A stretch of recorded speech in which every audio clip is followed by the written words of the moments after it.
नमस्कार दोस्तों, मैं मनीष कुमार आपका बहुत बहुत स्वागत करता हूं आपके अपने YouTube channel Manish study point से। दोस्तों आज है 21 अप्रैल। तो 21 अप्रैल से संबंधित जितनी भी करंट अफेयर की घटनाएं हैं उन पर डिस्कस कर लेते हैं। तो 21 अप्रैल से पहला क्वेश्चन है, हाल ही में launch shuttling to the top the story of PV. Sindhu पुस्तक के लेखक कौन है।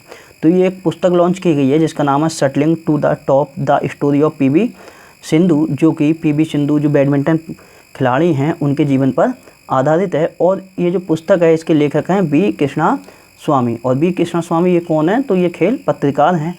और ये जो पुस्तक है shuttling to the top the story of PV. Sindhu, तो जितनी भी उन्होंने चुनौतियों को पार किया है पी.वी. सिंधु ने अपने कैरियर में, उन सब चीज़ों का इसमें उल्लेख दिया गया है। मतलब कि उनकी पूरी जीवनी है इस पुस्तक में, जो कि बी कृष्णा स्वामी द्वारा लिखी गई है। और ये बी कृष्णा स्वामी ये कौन है, तो ये खेल पत्रकार हैं। और कुछ दिनों पहले काफ़ी पुस्तकें लॉन्च की गई थी, उनमें एक पुस्तक थी द विजयनाड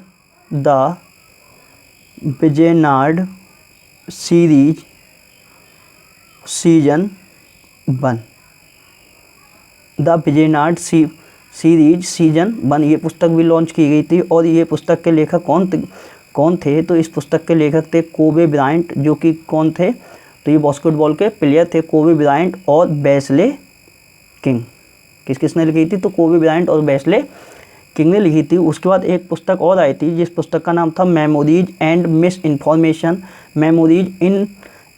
इन्फॉर्मेशन। ये पुस्तक लिखी गई थी जिम कैरी और दाना बाचून के द्वारा। उसके बाद एक पुस्तक और आई थी और उस पुस्तक का नाम था, मैं पढ़ के बता देता हूँ, मैंने पुस्तकें लिखी ना हैं, तो वो पुस्तक का नाम था the art of her deal the untold story of Melania Trump. तो ये पुस्तक लिखी थी मैरी जॉर्डन ने, जो कि अमेरिकन की पत्रकार हैं। उसके बाद कोरोना वायरस पर एक पुस्तक लिखी गई थी जिसका नाम था हाउ कंटेजन वर्क्स। और ये पुस्तक किसने लिखी थी, तो ये पुस्तक लिखी थी पाउलो गियोर्डानो ने। और एक पुस्तक और लिखी गई है जिसका नाम है सेमलेस। हालांकि ये ऑलरेडी पहले लिखी हुई पुस्तक थी, जो कि मूल रूप से बंगाली भाषा में लिखी थी। किसके द्वारा, तो अर्नब सिन्हा के द्वारा ये पुस्तक लिखी गई थी। अब इसके लिए अंग्रेजी भाषा में अनुवादित कर दिया तस्लीमा नसरीन ने। किसने, तो तस्लीमा नसरीन ने। और ये कहाँ के, तो ये बांग्लादेश की हैं। इनकी बहुत एक फेमस पुस्तक है जिसका नाम है लज्जा। एक पुस्तक इनकी बहुत फेमस है, जो कि कंपटीशन में पूछी जाती है। उस पुस्तक का क्या नाम था, तो लज्जा। और उसके बाद पिछले मंथ की कुछ पुस्तकें थीं, तो उसमें कुछ पुस्तकें इंपॉर्टेंट थीं। जैसे एक पुस्तक थी missing in action the prisoner who never come back. ये पुस्तक लिखी गई थी चंद्रसुता डोंगरा के द्वारा।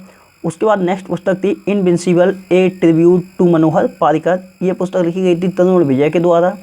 उसके बाद बायोग्राफी ऑफ एक्स्ट्रा ऑर्डिनरी, ये पुस्तक लिखी गई थी सदगुरु पाटिल और मायाभूषण नागवेकर के द्वारा। उसके बाद ये पुस्तक काफ़ी इंपॉर्टेंट है, मसीहा मोदी ए टेल ऑफ एक्सपेक्टेशन।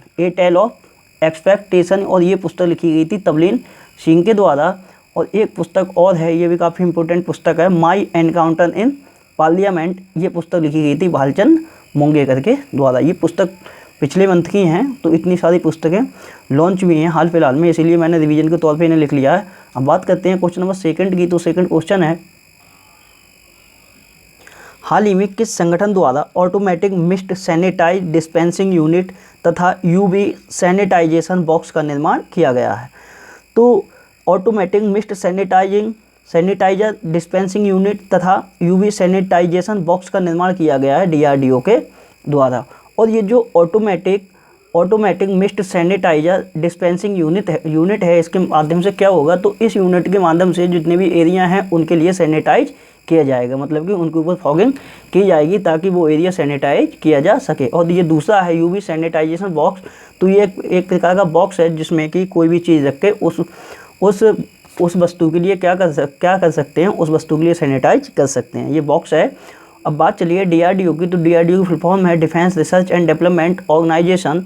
मुख्यालय है नई दिल्ली में। स्थापना हुई थी 1958 में। और 1958 में किसकी स्थापना हुई थी, तो नासा की भी स्थापना 1958 में हुई थी। अध्यक्ष हैं DRDO के जी सतीश रेड्डी। अब बात करते हैं DRDO संबंधित कुछ अन्य तथ्यों की।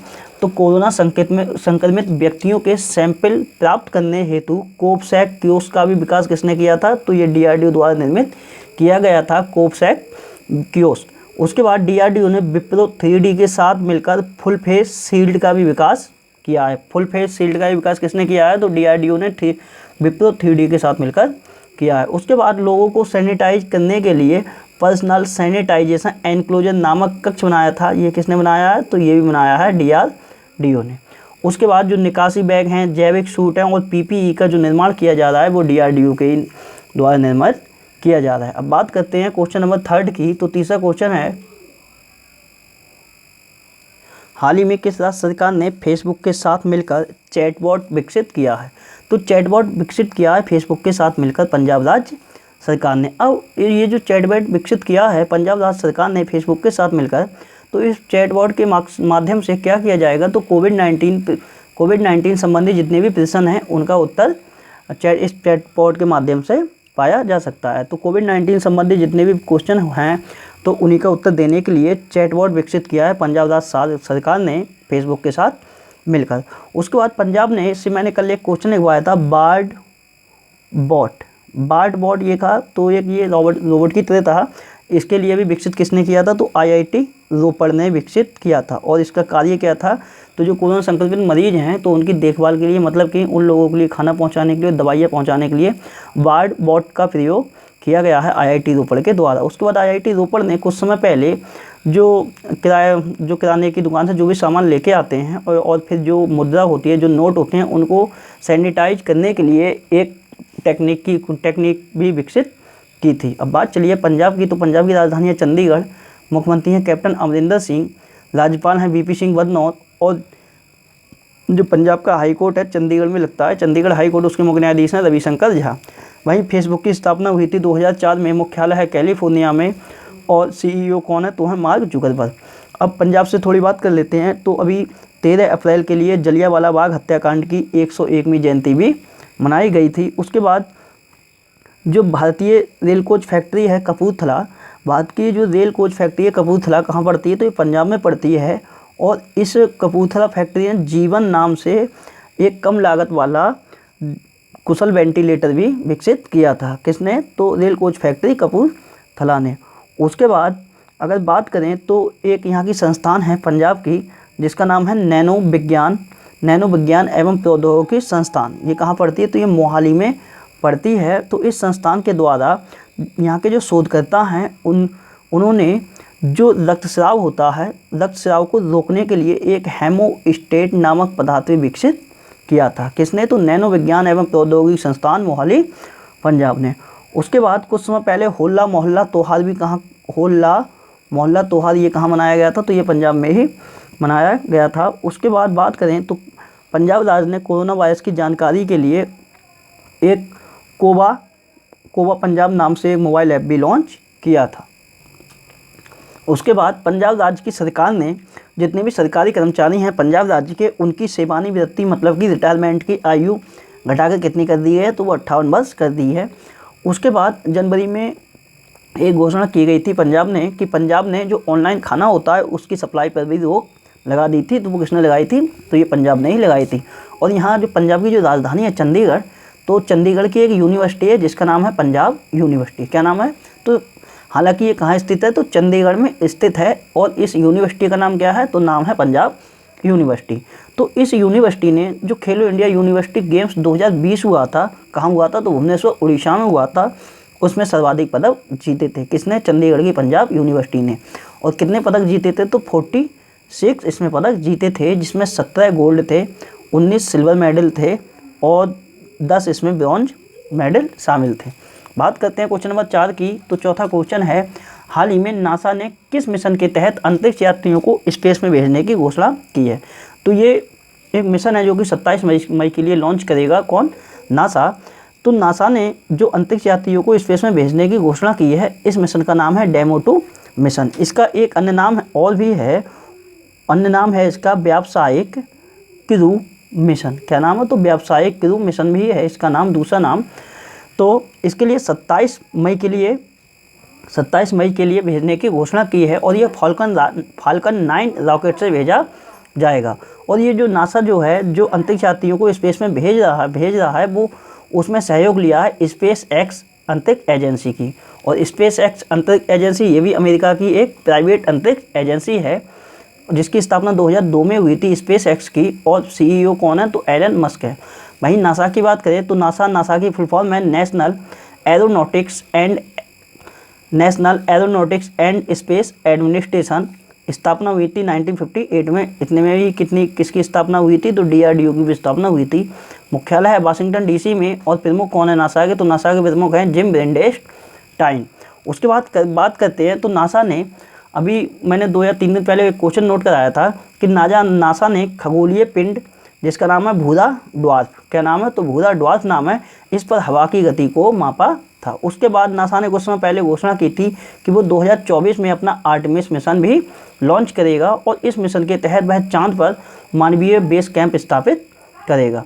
उसके बाद नासा ने पृथ्वी के आकार का एक ग्रह की खोज की है, और इस ग्रह का नाम दिया है केपलर 1649c। क्या नाम दिया है तो 1649c दिया है इसका नाम, जो कि नासा के द्वारा खोजा गया है। और ये जो ग्रह है ये लगभग पृथ्वी के समान है, मतलब कि यहाँ पे जीवन की संभावना खोजी गई है, और ये पृथ्वी से लगभग 300 प्रकाश वर्ष की दूरी पर स्थित है।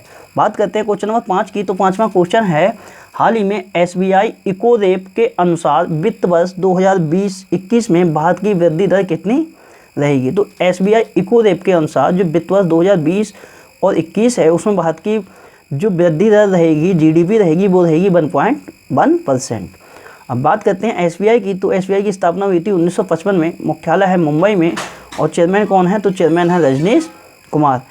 अब बात करते हैं, कुछ समय पहले IMF ने भी भारत की वृद्धि दर अनुमानित की थी 2020 और 21 के लिए, वो 1.9 फोरकास्ट की थी। उसके बाद विश्व बैंक ने अनुमान किया है 1.5 से लेकर 2.8 तक। वहीं गोल्डमैन सैक्स ने फोरकास्ट किया है 1.6% रहने का। उसके बाद मूडीज़ ने 2.5% रहने का अनुमान लगाया है। इंडिया रिसर्च रेटिंग ने 3.6% रहने का अनुमान लगाया है। वहीं S&P ग्लोबल रेटिंग ने 3.5% रहने का अनुमान लगाया है। संयुक्त राष्ट्र ने 4.8% रहने का अनुमान लगाया है। फिच रेटिंग ने 2% रहने का अनुमान लगाया है। क्रिसिल ने 3.5% रहने का अनुमान लगाया है। और ADB मतलब कि एशियाई विकास बैंक ने जो अनुमान लगाया है वो लगाया है 4% रहने का। और ये जितनी भी वृद्धि दर हैं भारत की 2020 और 21 के लिए हैं, और ये सभी लेटेस्ट हैं, ये रिवीजन के तौर पे मैंने यहाँ पे नोट कर दी हैं। बात करते हैं क्वेश्चन नंबर 6 की। तो 6वां क्वेश्चन है, हाल ही में किस राज्य सरकार ने कोरोना मरीज को 10,000 रुपये देने की घोषणा की है। तो जो कोरोना वायरस से संक्रमित जो भी मरीज हैं उनके लिए 10,000 रुपये देने की घोषणा की है मध्य प्रदेश राज्य की सरकार ने। अब बात चलिए मध्य प्रदेश। तो मध्य प्रदेश की राजधानी है भोपाल। मुख्यमंत्री कौन है तो मुख्यमंत्री हैं अब शिवराज सिंह चौहान। और पहले कौन थे तो कमलनाथ थे उनके, लेकिन वो हट गए हैं। अब कौन है तो शिवराज सिंह चौहान हैं। राज्यपाल हैं लालजी टंडन। और यहाँ का जो हाईकोर्ट है जबलपुर हाईकोर्ट लगता है, उसके मुख्य न्यायाधीश हैं अजय कुमार मित्तल। अगर बात करें मध्य प्रदेश से संबंधित कुछ अन्य पॉइंटों की, तो कुछ समय पहले यहाँ पे जो मुख्यालय है मध्य प्रदेश के जबलपुर में, कहाँ पे है तो जबलपुर में एक जोन पड़ता है जिसका नाम है पश्चिम मध्य रेलवे। क्या नाम है तो पश्चिम मध्य रेलवे ने क्या किया है तो कोरोना संक्रमण से बचने के लिए एक चरक नाम से, किस नाम से तो चरक नाम से एक मोबाइल डॉक्टर बूथ लॉन्च किया है। तो किसने तो पश्चिम मध्य रेलवे, जिसका मुख्यालय कहाँ लगता है तो जबलपुर में लगता है। उसके बाद मध्य प्रदेश में एस्मा भी अभी लागू किया गया था। उसके बाद जो लॉकडाउन चल रहा है भारत में, तो लॉकडाउन के चलते शिक्षा को प्रोत्साहित करने के लिए तथा प्रसारित करने के लिए मध्य प्रदेश सरकार ने एक रेडियो कार्यक्रम भी स्टार्ट किया है। कौन सा कार्यक्रम तो रेडियो स्कूल कार्यक्रम स्टार्ट किया है, और इसमें रेडियो के माध्यम से शिक्षा बच्चों के लिए प्रोवाइड की जाएगी। उसके बाद ड्रोन के माध्यम से पूरे शहर को सैनिटाइज करने वाला भारत का जो पहला शहर बना है वो कौन बना है तो वो बना है इंदौर। उसके बाद बात करें तो यहाँ मध्य प्रदेश में एक जगह पड़ती है छिंदवाड़ा। कौन सी जगह है तो मध्य प्रदेश में एक जगह पड़ती है छिंदवाड़ा। यहाँ की एक लड़की हैं जिनका नाम है भावना डेहरिया। क्या नाम है भावना डेहरिया इनका नाम है। और इन्होंने किया क्या है तो ऑस्ट्रेलिया की जो सबसे ऊंची चोटी है उसका क्या नाम है तो माउंट कॉस्यूस को, क्या नाम माउंट को इस पर चढ़ाई पूरी की थी किसने? तो छिंदवाड़ा मध्य प्रदेश की भावना डेहरिया ने। उसके बाद अगर बात करें तो कुछ समय पहले राम वन गमन पत्र के निर्माण की भी मंजूरी दी थी मध्य प्रदेश राज्य सरकार ने। उसके बाद नमस्ते ओरछा महोत्सव का भी आयोजन कहाँ किया गया था? तो मध्य प्रदेश का एक जिला पड़ता है निवाड़ी जिला, तो निवाड़ी जिला में नमस्ते ओरछा महोत्सव का आयोजन किया गया था। उसके बाद मिर्च उद्योग के लिए तथा उसके उत्पादन को बढ़ावा देने के लिए जो मिर्च महोत्सव का आयोजन किया गया था वो कहाँ किया गया था? तो वो किया गया था खारगोन जिला में, और ये खारगोन कहाँ पड़ता है? तो ये मध्य प्रदेश में ही पड़ता है। उसके बाद जो आयुष्मान भारत योजना है उसके अंतर्गत जो राज्य से बाहर जितने भी लोगों ने इलाज कराया है उनकी सूची में जो पहला स्थान मिला है वो पहले स्थान पर रहा है, तो मध्य प्रदेश रहा है। मतलब कि मध्य प्रदेश के जितने भी लोग हैं उन्होंने मध्य प्रदेश से के बाहर अदर स्टेट में आयुष्मान भारत योजना के तहत अपना इलाज कराया है।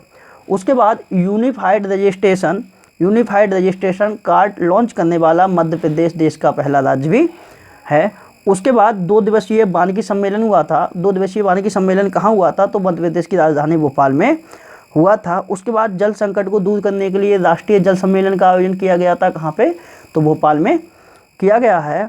उसके बाद राष्ट्रीय अपराध रिकॉर्ड ब्यूरो है उसने एक सूची तैयार की थी और उसमें कहा गया था कि 2018 में जो सबसे ज़्यादा लापता बच्चों की संख्या दर्ज की गई है वो कहाँ दर्ज की गई है? तो मध्य प्रदेश में दर्ज की गई है सबसे ज़्यादा लापता बच्चों की संख्या। अगर वहीं बात करें कि सबसे ज़्यादा लापता महिलाओं की संख्या कहाँ दर्ज की गई है तो वो दर्ज की गई थी महाराष्ट्र में। कहाँ दर्ज की गई थी? तो वो महाराष्ट्र में दर्ज की गई थी। उसके बाद जो 21वां आईफा 2020 का जो आयोजन किया गया था वो भोपाल और इंदौर में किया गया था, भोपाल और इंदौर में। उसके बाद मध्य प्रदेश सरकार ने अपने गाँव का मानचित्रण करने के लिए ड्रोन के प्रयोग की भी घोषणा की है। उसके बाद एक पुरस्कार है मध्य प्रदेश का जिसका नाम है किशोर सम्मान। तो किशोर सम्मान 2018 से किसे सम्मानित किया गया है? तो 2018 से ये सम्मानित हुई हैं वहीदा रहमान। कौन सम्मानित हुआ है? तो वहीदा रहमान सम्मानित हुआ है।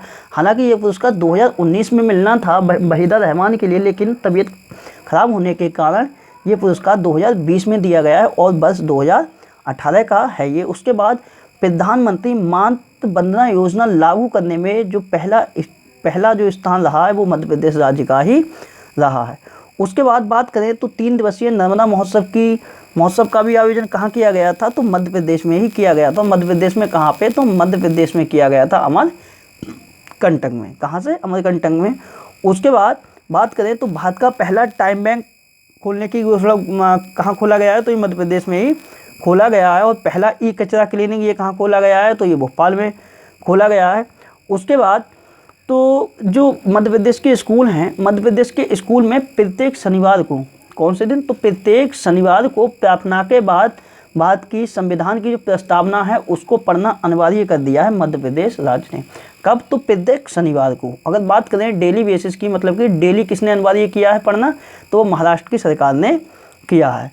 उसके बाद एक पुरस्कार और था, राष्ट्रीय लता मंगेशकर पुरस्कार। कौन सा पुरस्कार? तो राष्ट्रीय लता मंगेशकर पुरस्कार। बात करें 2018 के लिए किसे मिला है? तो जो 2018 के लिए मिला है वो राष्ट्रीय लता मंगेशकर पुरस्कार वो मिला है कुलदीप सिंह के लिए। किसके लिए मिला है? तो कुलदीप सिंह के लिए दिया गया है।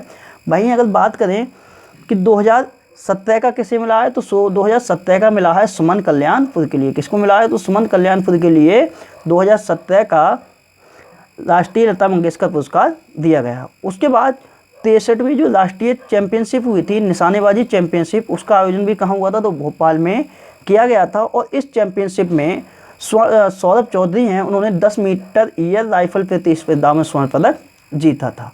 तो इतने सारे पॉइंट थे जो कि मध्य प्रदेश से संबंधित सारे पॉइंट थे जो कि मैंने जनवरी से आपके रिपीट करा दिए हैं। बात करते हैं क्वेश्चन नंबर 7 की। तो 7वां क्वेश्चन है, हाल ही में किस देश ने अपने किसानों के लिए 19 अरब डॉलर के राहत पैकेज देने की घोषणा की है? तो 19 अरब डॉलर का राहत पैकेज ये दिया जाएगा किसानों के लिए, और इस बात की घोषणा कर दी अमेरिका के राष्ट्रपति डोनाल्ड ट्रंप ने। क्योंकि जितना भी अभी कोरोना संक्रमण का जो सबसे ज़्यादा मामला आया है वो कहाँ आया है? तो नंबर 1 पे चल रहा है अभी कौन? तो अमेरिका नंबर 1 पे चल रहा है। मतलब कि सबसे ज़्यादा मामले अभी कहाँ हैं? तो अमेरिका में हैं। उसके बाद अब बात करते हैं अमेरिका की। तो अमेरिका की राजधानी है वाशिंगटन DC, मुद्रा है डॉलर और राष्ट्रपति कौन है? डोनाल्ड ट्रंप यहाँ के राष्ट्रपति हैं। बात करते हैं क्वेश्चन नंबर 8 की। तो 8वां क्वेश्चन है, हाल ही में आई रिपोर्ट के अनुसार 2017-18 मतलब कि ये वित्त वर्ष है, वित्त वर्ष 2017-18 की तुलना में 2018-19 में अक्षय ऊर्जा सब्सिडी में कितने % की गिरावट हुई है। मतलब कि वित्त वर्ष 2017 और 18 की तुलना में जो अक्षय ऊर्जा सब्सिडी थी वो 2018-19 में जो अक्षय ऊर्जा सब्सिडी थी तो 2018-19 में कितने % गिरावट दर्ज हुई है। तो ये गिरावट हुई है 35% की। कितने? तो 35% की गिरावट दर्ज हुई है 2017-18 की तुलना में 2018 और 19 में। ठीक, उसके बाद भाई तेल व गैस सब्सिडी में 65% की वृद्धि भी दर्ज की गई है। और ये जो रिपोर्ट आई है, रिपोर्ट का नाम है, ये रिपोर्ट जारी की है, इस रिपोर्ट का नाम है मैपिंग इंडियाज एनर्जी सब्सिडी 2020। बात करते हैं क्वेश्चन नंबर 9 की। तो 9वां क्वेश्चन है, हाल ही में कोविड-19 पर मंत्री समूह की 12वीं बैठक की अध्यक्षता किसके द्वारा की गई है। तो कोविड-19 पर एक मंत्री समूह की बैठक का आयोजन किया गया है और इसकी अध्यक्षता की गई है केंद्रीय स्वास्थ्य मंत्री हर्षवर्धन सिंह के द्वारा। किसके द्वारा? तो डॉक्टर हर्षवर्धन के द्वारा, जो कि वर्तमान समय में कौन है? तो केंद्रीय स्वास्थ्य मंत्री हैं। और इन्होंने ये भी कहा है कि जो अभी कोविड-19 का जो प्रकोप चल रहा है उसके तहत अगर मान के चलते हैं भारत में अगर 100% मरीज हैं, मतलब कि मान के चले अगर 100 मरीज हैं तो 100 मरीज पे 3 व्यक्तियों की मृत्यु हुई है और वहीं 12 व्यक्ति जो हैं उनकी रिकवरी भी की गई है। तो ये जो कोविड-19 पर मंत्री समूह की जो बैठक की अध्यक्षता की गई है वो केंद्रीय स्वास्थ्य मंत्री डॉक्टर हर्षवर्धन के द्वारा की गई है और इसमें तमाम जितने भी मंत्री हैं उनके द्वारा पार्टिसिपेट किया गया है और प्लस नीति आयोग के जो भी सदस्य हैं उनके द्वारा इसमें पार्टिसिपेट किया गया है। बात करते हैं क्वेश्चन नंबर 10 की। तो 10वां क्वेश्चन है, हाल ही में 2020 में होने वाले एशियान सम्मेलन की अध्यक्षता किस देश को मिली है। तो जो 2020 में आसियान का जो सम्मेलन होगा उसकी अध्यक्षता करेगा कौन? तो वियतनाम। और ये सम्मेलन कहाँ होगा? तो वियतनाम की राजधानी हनोई में इसका आयोजन किया जाएगा। अच्छा, 2019 में इसकी अध्यक्षता किसके पास थी? तो थाईलैंड के पास थी और यहीं पे इसका आयोजन किया गया था 2019 में आसियान सम्मेलन का। अब इस वर्ष का 2020 का कहाँ किया होगा? तो ये वियतनाम की राजधानी हनोई में होगा। अब बात करते हैं वियतनाम की। तो वियतनाम की राजधानी है हनोई, मुद्रा है डोंग। अगर यहाँ के राष्ट्रपति की बात करें तो राष्ट्रपति है नगुन फू ट्रोंग। कौन है? तो नगुन फू ट्रोंग। बात कर लेते हैं आसियान की। तो आसियान की फुल फॉर्म होती है association of south east Asian nation. मुख्यालय कहाँ है? तो मुख्यालय जकार्ता में है। कहाँ पे है? तो जकार्ता। हालांकि अभी जो इंडोनेशिया की राजधानी है जकार्ता, तो इंडोनेशिया ने अपनी राजधानी शिफ्ट भी की है। कहाँ की है? तो वो पूर्वी कालीमंतन शिफ्ट की है। स्थापना हुई थी आसियान की 1967 में और जो आसियान है उसमें सदस्य देश 10 हैं और इन 10 सदस्य देशों में भारत शामिल नहीं है। भारत शामिल है सार्क में, आसियान में शामिल नहीं है। बात करें आसियान के जो सेक्रेटरी जनरल हैं, मतलब कि महासचिव है, महासचिव कौन है? तो लिम जोक हुई। क्या नाम है? तो लिम जोक हुई। बात करते हैं क्वेश्चन नंबर 11 की। तो 11वां क्वेश्चन है, सार्क देशों के लिए कोविड-19 प्रशिक्षण कार्यक्रम का पहला सत्र कहाँ आयोजित किया जाएगा। तो जितने भी सार्क के सदस्य देश हैं उनके लिए कोविड-19 प्रशिक्षण कार्यक्रम का आयोजन किया जाएगा और ये आयोजन कहाँ किया जाएगा? तो इसका आयोजन किया जाएगा एम्स रायपुर में। कहाँ पे? एम्स रायपुर, जो कि रायपुर कहाँ लगता है? तो छत्तीसगढ़ में। छत्तीसगढ़ की राजधानी है रायपुर, तो एम्स रायपुर में इसका आयोजन किया जाएगा। और ये है क्या? तो कोविड-19 से संबंधित ये प्रशिक्षण कार्यक्रम है जो कि किसके द्वारा आयोजित किया जा रहा है? तो ये विदेश मंत्रालय के द्वारा इस ट्रेनिंग का आयोजन किया जा रहा है जो कि एम्स छत्तीसगढ़ में, एम्स रायपुर छत्तीसगढ़ में आयोजित किया जाएगा। अब बात चलिए छत्तीसगढ़ की। तो छत्तीसगढ़ के मुख्यमंत्री कौन है? तो भूपेश बघेल यहाँ के मुख्यमंत्री हैं। राज्यपाल हैं अनसुईया उइके। वहीं यहाँ का जो हाईकोर्ट है छत्तीसगढ़ का, उसके मुख्य न्यायाधीश कौन है? तो मुख्य न्यायाधीश हैं PR रामचंद्रन मेनन। वहीं बात करें अगर सार्क की, तो सार्क की फुल फॉर्म होती है south Asian association for regional cooperation. क्या होती है? तो south Asian association for regional cooperation. स्थापना हुई थी 1985 में। सार्क की मुख्यालय है कहाँ? तो नेपाल काठमांडू में है। सदस्य देश कितने हैं? तो सदस्य देश हैं इसके 8 और इसमें भारत शामिल है। वहीं इसके डिप्टी महासचिव कौन है? तो महासचिव हैं डायरेक्टर सेक्रेटरी, ये है एसेला वीरा कून। कौन है? तो एसेला वीरा कून है। बात करते हैं क्वेश्चन नंबर 12 की। तो 12वां क्वेश्चन है, हाल ही में आरबीआई ने किस बैंक का लाइसेंस रद्द कर दिया है? तो हाल ही में आरबीआई ने लाइसेंस रद्द किया है Mapusa urban cooperative bank of Goa limited का। और ये रद्द क्यों किया गया है? तो पर्याप्त पूंजी नहीं होने के कारण प्लस जो कमाई की संभावना है उसका भी कोई पता नहीं है, मतलब कि कमाई की संभावना भी नहीं होने के कारण आरबीआई ने Mapusa urban cooperative bank of Goa limited का लाइसेंस रद्द कर दिया है। और ये रद्द किया है आरबीआई ने। तो आरबीआई की स्थापना कौन है, कब हुई थी? तो 1 अप्रैल 1935 हुई थी। मुख्यालय कहाँ है? तो मुख्यालय मुंबई में है। गवर्नर कौन है यहाँ के आरबीआई के? तो वो शक्तिकांत दास, जो कि 25वें नंबर के गवर्नर हैं। यहाँ पे एक गवर्नर होता है और 4 डिप्टी गवर्नर होते हैं। 4 डिप्टी गवर्नर में एक ने इस्तीफा दे दिया है, लेकिन अभी उनका इस्तीफा मंजूर नहीं किया गया है, हालांकि वो ही अभी कार्यरत हैं। और वो जो 4 कार्यरत हैं वो कौन कौन हैं? तो एक है माइकल देवव्रत पात्रा, क्या नाम है उनका? तो माइकल देवव्रत पात्रा हैं एक। दूसरे हैं MK जैन, ये मैं डिप्टी गवर्नर बता रहा हूँ आरबीआई के। तीसरे हैं NS विश्वनाथन, क्या नाम है? NS विश्वनाथन। और चौथे कौन है? एक और हैं, इनका नाम है BP कानूनगो, क्या नाम है? तो BP कानूनगो। तो Michael Debabrata Patra, MK Jain, NS Viswanathan, BP Kanungo, ये 4 डिप्टी गवर्नर हैं। बात करते हैं क्वेश्चन नंबर 13 की। तो 13वां क्वेश्चन है, हाल ही में अमेरिका की किस यूनिवर्सिटी ने फ्री ऑनलाइन कोर्स शुरू किए हैं? तो अमेरिका की एक यूनिवर्सिटी है, इसका नाम है हार्वर्ड यूनिवर्सिटी।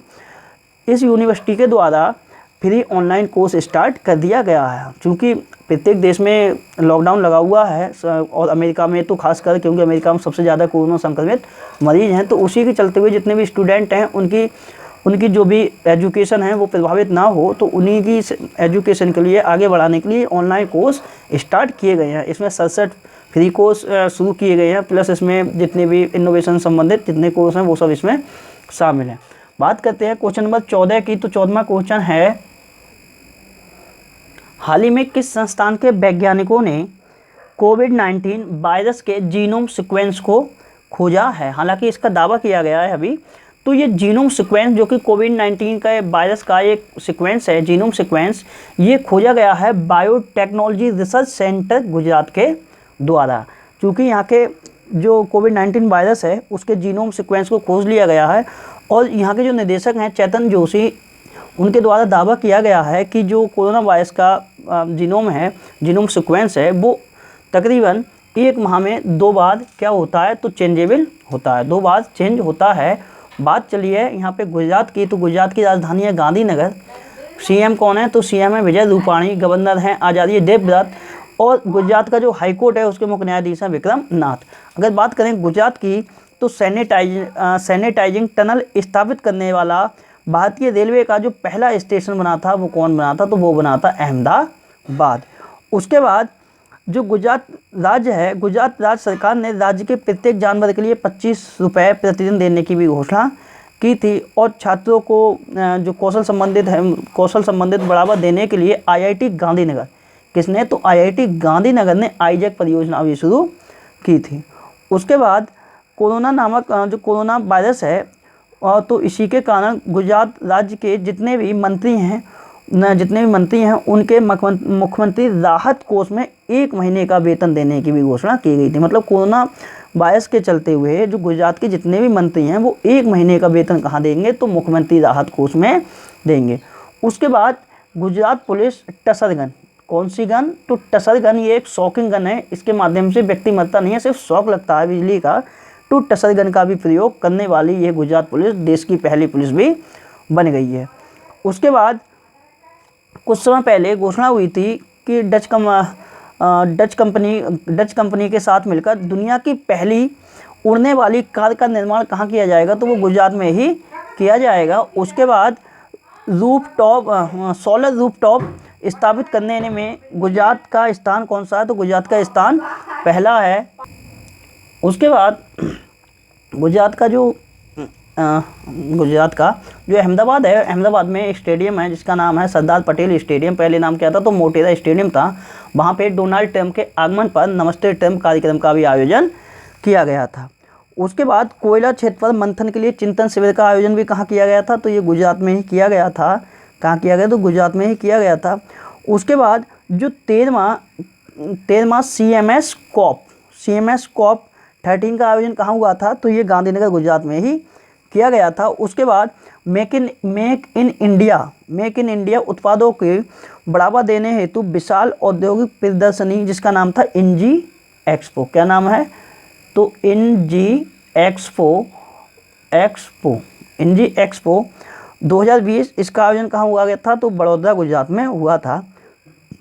उसके बाद गुजरात की एक प्लेयर है जिनका नाम है अंकिता रैना। क्या नाम है, तो अंकिता रैना ने जो थाईलैंड में ITF टेनिस टूर्नामेंट हुआ था उसमें महिला वर्ग का खिताब भी जीता था। उसके बाद भारत का पहला डायनासोर पार्क भी कहाँ स्थापित किया गया है, तो ये स्थापित किया गया है गुजरात में। और गुजरात में किस जगह पे, तो एक जिला पड़ता है माहीसागर जिला। उसके बाद भारत का पहला समुद्री संग्रहालय कहाँ खोला गया है, तो वो लोथल में खोला गया है। कहाँ पे, तो लोथल में खोला गया है। उसके बाद जो गुजरात राज्य की सरकार के द्वारा एक आश्वस्त पहल की भी शुरुआत की गई है। उसके बाद जो गुजरात आयुर्वेद विश्वविद्यालय ये पड़ता है जाकर जामनगर में। कहाँ पड़ता है, तो जामनगर में पड़ता है गुजरात आयुर्वेद विश्वविद्यालय। ये राष्ट्रीय महत्व का दर्जा पाने वाला पहला आयुर्वेद विश्वविद्यालय भी बना है। उसके बाद 31वां अंतर्राष्ट्रीय महोत्सव का भी आयोजन कहाँ किया गया था, तो ये अहमदाबाद में किया गया था। उसके बाद जो बड़ौदा की एक हैं, इनका नाम है आयुषी ढोलकिया। क्या नाम है, आयुषी ढोलकिया। ये गुजरात की हैं आयुषी ढोलकिया। इनके द्वारा मिस टीन इंटरनेशनल 2019 का खिताब जीता गया था। उसके बाद खादी और ग्रामोद्योग आयोग ने पहला Patola sari silk processing plant की स्थापना कहाँ की है, तो वो गुजरात में ही की है। और गुजरात में किस जगह पे, तो वो एक जगह पड़ती है सुरेंद्र नगर में। तो ये सारे पॉइंट जनवरी से लेके अब तक थे गुजरात से संबंधित। अब बात करते हैं क्वेश्चन नंबर 15 की। तो 15वां क्वेश्चन है, हाल ही में नई दिल्ली में भारत की अमूर्त सांस्कृतिक विरासत की राष्ट्रीय सूची किसने लॉन्च की है। तो नई दिल्ली में जो भारत की अमूर्त सांस्कृतिक विरासत की राष्ट्रीय सूची लॉन्च की गई है वो की गई है केंद्रीय संस्कृति व पर्यटन मंत्रालय के द्वारा। और इसके मंत्री कौन है, तो प्रहलाद सिंह पटेल इनके मंत्री हैं। और इस सूची में जो 13 विरासत हैं, इस सूची में से 13 विरासत ऐसे हैं जो कि यूनेस्को की अमूर्त सूची में शामिल हुए हैं।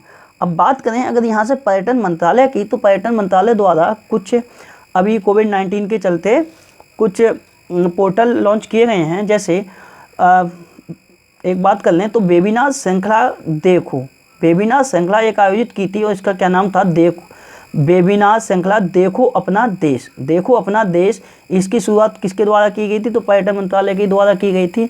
उसके बाद जो भारत में जितने भी फॉरेन कंट्री के लोग फंसे हुए हैं, पर्यटक फंसे हुए हैं, उनके लिए स्टैंडर्ड्स इन इंडिया पोर्टल की शुरुआत की गई थी पर्यटन मंत्रालय के द्वारा। 16वां क्वेश्चन है, हाल ही में नॉर्मन हंटर का निधन हो गया, ये कौन। तो ये नॉर्मन हंटर का निधन हो गया, ये कौन थे, तो ये इंग्लैंड के बहुत ही फेमस फुटबॉलर थे। कौन थे, तो ये फुटबॉलर थे या फिर फुटबॉल से इनका संबंध है। अब बात करते हैं कल जो मैंने आपसे क्वेश्चन पूछे थे उनके आंसर की। कल मैंने आपसे पहला क्वेश्चन पूछा था, कोविड करीपुकल अभियान ये किस राज्य के द्वारा चलाया गया है। मैंने एक क्वेश्चन ये पूछा था, इसका आंसर है केरल। किसके द्वारा चलाया गया है, तो ये केरल राज्य के द्वारा चलाया गया है। उसके बाद मैंने पूछा था, एक निधन हुआ था और इनका नाम था अशोक देसाई, तो ये कौन थे, तो ये भारत के कौन थे, तो अटॉर्नी जनरल थे, मतलब कि महान्यायवादी थे। कौन थे, तो महान्यायवादी थे।